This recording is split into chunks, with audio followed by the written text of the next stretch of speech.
Sur les chemins de l'immigration, des enfants sont nés. Une deuxième génération à des milliers de kilomètres du continent. C'est l'histoire d'Alice Diop, née en 1979 en banlieue parisienne. Ses parents sont sénégalais, venus s'installer en France dans les années 60. Une histoire singulière, des vies singulières.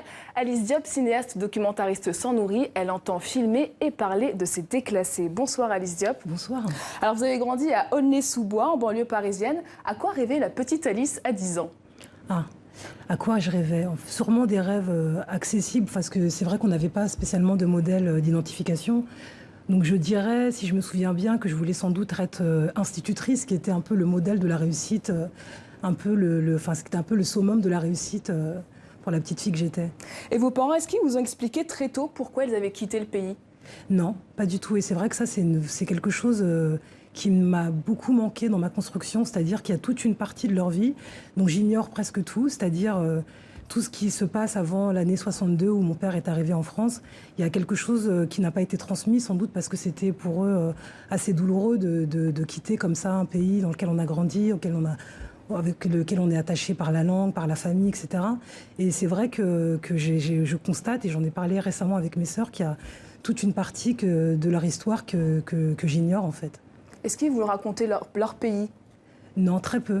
Finalement, très peu. Et en fait, c'est vraiment à leur mort, parce que mes parents sont décédés tous les deux, que j'ai été pour la première fois au Sénégal. Et en fait, c'est un chemin que j'ai entamé toute seule, en fait. Et d'ailleurs, j'ai fait un film qui s'appelle Les Sénégalaises et la Sénégauloise, où je tente finalement de rassembler une histoire un peu déconstruite. Alors du coup, ce film vous ramène à vos racines. C'est à ce moment-là que vous avez vraiment pris conscience de leur exil? Non, j'avais pris conscience avant, mais c'est vrai que c'était quelque chose de totalement abstrait et matériel. Et en fait, le film est né de l'enterrement de l'enterrement de mon père. En fait, je suis allée au Sénégal pour la première fois à l'occasion de son enterrement. Et là, j'ai découvert effectivement que j'étais le fruit d'un double héritage, d'une double culture, et qu'il était important à l'âge où j'avais, c'est-à-dire que je devais approcher j'avais entre 20 et 25 ans, et qu'il était important que je solde en fait cette histoire un peu méconnue et que j'en fasse quelque chose. Et finalement, votre père, il a toujours aussi essayé de garder ce lien avec l'Afrique. Et c'est un peu à travers la télé qu'il est resté connecté. Oui, lui, oui. À travers la télé, à travers aussi la radio, il écoutait tout le temps. Là, je me souviens, Afrique Midi sur RFI. Il avait comme ça ses liens à travers les documentaires qu'il regardait. Il était complètement passionné par une Afrique finalement très irréelle. Il regardait des émissions, je ne sais pas si elles existent encore, comme Thalassa ou Faut pas rêver, qui présentait une Afrique un peu fantasmée et très loin de l'Afrique réelle finalement, où il n'arrivait plus à retourner. Qu'est-ce que vous vous disiez à ce moment-là, vous? Moi, j'étais très, très marquée de son incapacité, en fait très marquée, enfin très triste finalement de son incapacité à retourner là-bas. Je me souviens que tous les ans, il disait qu'il allait retourner pour 2 mois, pour 3 mois. Et il y avait comme quelque chose d'inabouti, d'inachevé qui était assez douloureux à observer pour la petite fille, pour l'enfant que j'étais, quoi. Et justement, en tant que petite fille, comment on vit cette double identité quand on est jeune? On est à la fois française, mais d'origine sénégalaise. C'est un chemin pour pacifier tout ça et pour se rendre compte que cette hybridité culturelle est quelque chose de fort et que c'est une richesse. Je pense que moi, il m'a fallu personnellement passer par un grand travail, notamment par ce voyage au Sénégal à l'occasion de son enterrement, mais aussi par ce film, pour arriver à faire finalement la synthèse des deux et arriver à comprendre, ce que je disais tout à l'heure, la richesse que ça peut être. Parce qu'au Sénégal, bien évidemment, j'étais vue comme la française parce que je ne parle pas wolof. En France, on est considéré comme étant celle de l'ailleurs. C'est-à-dire, Rachel, la première question qu'on vous pose, c'est d'où tu viens, alors qu'on est finalement, on est d'ici. Et je crois qu'aujourd'hui, je suis un peu plus pacifiée. Je crois que la maturité fait que ces choses-là se sont pacifiées, mais ça a été un chemin qui a été très long et qui... Et c'était difficile à gérer dans le quotidien? Pas forcément pas forcément dans le quotidien, parce que je suis née en France et que mais c'est des choses un peu existentielles qui m'ont un moment encombré, on va dire. Alors il y a un autre pilier de l'identité, la langue. Est-ce que vos parents vous ont parlé wolof? Non. Et ça, c'est quelque chose qui me manque énormément. Pourquoi, selon vous, ils vous ont pas parlé de ça? Alors ça, je ne pourrais pas répondre à leur place. Moi, j'ai une hypothèse, c'est que, effectivement, la fracture que crée l'exil, et que aussi, peut-être que le Wolof était pour eux perçu comme une langue un peu illégitime. Enfin, mais ça, encore une fois, c'est moi qui le suppose. Je sais que quand mes parents sont arrivés au début des années 60, ma sœur aînée avait 3 ou 4 ans, je crois. Et une institutrice a dit à mes parents de ne pas lui parler Wolof par peur qu'elle ne réussisse pas à s'intégrer, ce qui est aujourd'hui une aberration totale. Mais je crois qu'à partir de cette anecdote malheureuse, ils en ont fait un principe d'éducation, même si je ne suis pas sûre si c'est la seule chose qui peut expliquer cela. Je crois que voilà, il y a eu l'idée qu'il y avait l'illégitimité de cette langue, ou peut-être que cette langue allait nous servir à rien, ou que peut-être c'était aussi douloureux pour eux, à travers cette langue transmise, de se rendre compte de tous les absents. Enfin voilà, je pense qu'il y a beaucoup de... Et c'est un grand regret pour vous ? Ah oui, pour moi, c'est un grand regret parce que, effectivement, je pense qu'il y a énormément de... Enfin, la culture, je crois qu'elle se transmet avant tout par une langue. Et il y a énormément de choses complètement abstraites, complètement immatérielles qui se transmettent, qui infusent à travers la langue. Et c'est vrai que pour moi, c'est une part manquante. Et puis, il y a ce rapport très particulier que vous avez aussi avec la langue française. Je voudrais qu'on regarde un extrait d'un de vos documentaires, La mort de Danton, ou le parcours de Steve, un noir d'Aulnay-sous-Bois qui veut devenir comédien et prend des cours d'art dramatique dans une prestigieuse école française. Ciel, si ceci se sait, ces soins sont sans succès. Ciel, si ceci se sait, ces soins sont sans succès. Ciel, si ceci se sait, ces soins sont sans succès. 5 capucins portés sur leur sein, le 5 du Saint-Père. 5 capucins portés sur leur sein, le 5 du Saint-Père. 5 capucins portés sur leur sein, le 5 du Saint-Père. 606, silence 600 cigares, 606, silence 606 cigares. Qu'est-ce que cette scène dit du rapport que les enfants immigrés ont avec la langue française ? Alors, j'aurais du mal à extrapoler parce que je pense que les enfants d'immigrés ont chacun un rapport personnel avec la langue française. Là, moi, ce qui m'intéressait dans le cas de Steve, c'est que c'est un exercice qui est assez commun, finalement, au travail de comédien. C'est un exercice de vocalise, comme ça. Et en même temps, dans son parcours à lui, ça disait quelque chose d'une langue qu'il avait à rééduquer pour arriver, finalement, à s'intégrer dans ce milieu du théâtre où il aspirait trouver sa place. Et c'est ce que je trouvais intéressant, et que le film commence par cette scène-là et il termine par lui capable d'énoncer avec une majesté magnifique les mots de Danton. Voilà, ça résonne dans son parcours et dans l'histoire du film. Et vous, c'est quoi votre rapport avec la langue française ? Mon rapport avec la langue française, il est assez complexe et il est très riche.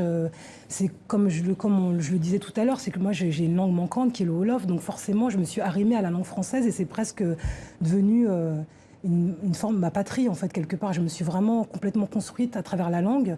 La langue, pour moi, était aussi un instrument d'émancipation sociale, hein, parce qu'il est très clair qu'en France, la maîtrise du français est un passeport d'évasion, est un passeport d'évasion sociale dont je me suis beaucoup servie. Donc pour moi, c'est vraiment quelque chose d'autant plus important que je ne parle pas cette fameuse langue Wolof, ni la langue sérère, qui est l'ethnie de mes parents. Et cette langue française, elle vous a échappé parfois ? Oui, il m'est arrivé qu'elle m'échappe dans des moments de trouble et dans des moments d'inconfort, notamment au moment du discours de Grenoble de Nicolas Sarkozy, où j'ai été tellement sidérée par cette précarité, en fait, identitaire qui semblait s'ouvrir par ce président qui semblait dire qu'il y avait 2 catégories de Français, ceux qui avaient le droit de l'être et ceux dont la nationalité pouvait être, par un décret de justice, pouvait leur être retirée. Et c'est vrai qu'à ce moment-là, j'ai senti comme une espèce de fracture, et cette langue autour de laquelle je m'étais construite, finalement, elle est venue elle a dérapé et j'ai eu l'impression de la perdre. Ok, on va regarder un autre extrait de La mort de Danton. Votre personnage principal, à qui ses professeurs refusent le rôle de Danton sous prétexte que Danton n'était pas noir, eh bien lui s'octroie le droit de déclamer une tirade de ce personnage de la Révolution française devant votre caméra. Nous avons brisé la tyrannie des privilèges en abolissant ces pouvoirs auxquels n'avait droit aucun homme. Nous avons mis fin au monopole de la naissance, au monopole de la fortune, dans tous les grands offices de l'État, dans nos églises, dans nos armées, dans toutes les parties de ce corps magnifique qui est la France. Nous avons déclaré que l'homme le plus humble de ce pays est l'égal des plus grands. Cette liberté que nous avons acquise pour nous-mêmes, nous l'avons affectée aux esclaves. Et nous confions au monde la mission de bâtir l'avenir sur l'espoir que nous avons fait naître. De quoi avez-vous voulu témoigner avec ce film ? De la difficulté d'échapper à l'image que les autres ont de vous, que les autres projettent sur vous. Je crois que c'est la principale chose. Steve aspire à devenir comédien. Il est devenu comédien par amour pour des grands textes, par amour pour des grands comédiens comme Depardieu, par amour pour des films comme le fameux Danton de Vajda, qui interprétait Depardieu. Et alors même qu'il est dans une école de théâtre, finalement, et qu'il aspire à jouer Danton, on lui dit que ce n'est pas possible de jouer Danton au prétexte qu'à l'époque, il n'y avait pas de noir, ou que finalement, Danton, dans le corps et dans la bouche d'un noir, serait une hérésie. Ce qui est tout à fait antinomique avec la question même de l'acteur, finalement. Et qui, en tout cas, dans mon film, racontait bien plus que ça. C'est-à-dire, dire à un noir qui n'a pas le droit de jouer Danton, c'est presque lui dire qu'il n'est pas tout à fait français, qu'il n'est pas légitime pour porter une histoire qui ne serait pas la sienne. Donc votre dernier documentaire que vous avez réalisé s'appelle La Permanence, 3 ans de terrain. Au final, un film de 97 minutes, un huis clos sur une permanence de soins dans un hôpital public à destination des primo-arrivants en France. On regarde. Depuis que vous êtes arrivé en France, j'imagine, tu n'es pas venu avec un visa puisque tu es... Oui, non, depuis que je suis arrivé le 30 mai, ça, c'est sûr. 30 mai. Oui. Mais avec un passeport? Oui, avec un passeport. Vous avez le passeport? Non, je l'ai même pas. C'était pas le passeport à toi, de toute façon, non, c'était un faux passeport, probablement. Ben non, parce qu'il est, je veux dire, il s'est fait, je veux dire, il a eu l'armée là-bas, donc il est parti comme il a pu, quoi. C'est quoi votre message dans ce film ? Le message, en fait, j'ai envie de dire que c'est ce que le spectateur pourrait y voir. En fait, je ne fais pas un film avec un message précis. Enfin, c'est pas ça qui guide mon désir de faire des films.